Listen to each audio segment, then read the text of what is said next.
Walk Your Way to Health and Weight Loss by Malcolm Clark, D.O. Having been brought up in the country, walking has always played a big part in my life, not only to get to where I wanted to go as a youngster, but also as a means of clearing my mind and getting respite from daily pressures.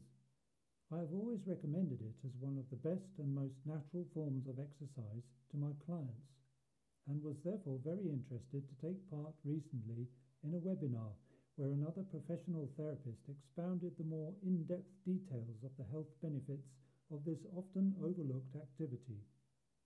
Walking is, after all, what our body was designed for in order to get from A to B and to forage for different food sources.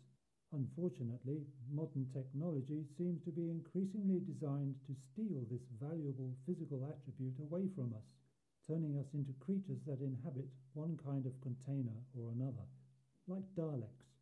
The movement created when walking stimulates not only growth in the muscles used, but, if the activity is done regularly, creates stronger bones. Just as in our skin, new cells are continually generated from the deeper layers to ultimately die and fall off the outer layer, our bones are constantly renewing themselves from cells created inside them, so their density and strength will adjust according to the stresses put upon them. Put a demand on the body, and with adequate nourishment it will supply accordingly, provided of course that the demand is not too great too soon. Walking is a low-intensity activity, which means that when walking on flat ground, the heart rate is below 65% of maximum, thus allowing the body to draw most of its energy from fat rather than carbohydrates from the diet. This is very good news for those wanting to lose weight, as it means that you can shed those pounds by regular walking more easily than by huffing and puffing in the gym.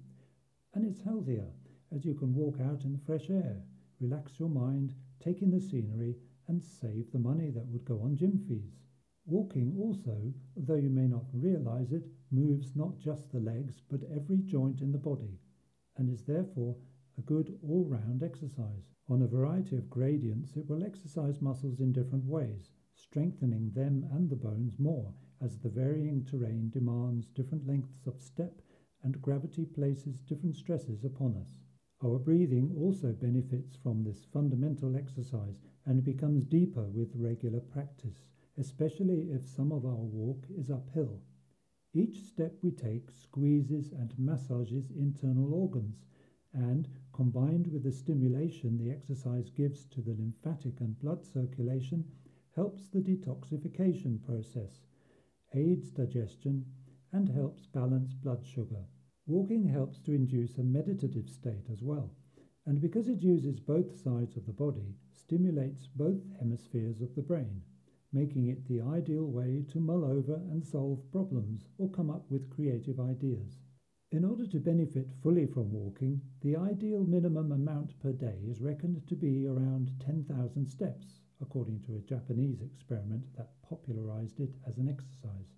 This equates to somewhere around 5 miles, depending of course on the length of your stride. So if you walk around the house and office, to the shops or to work, and take a stroll in the park or in the country for half an hour, you can soon clock up this amount. So think about how you can use transport less and substitute it with walking. Exchange the frustration of traffic jams, late arrivals and packed buses and trains for the relaxation and health benefits of walking, and see how much better you feel both physically and mentally.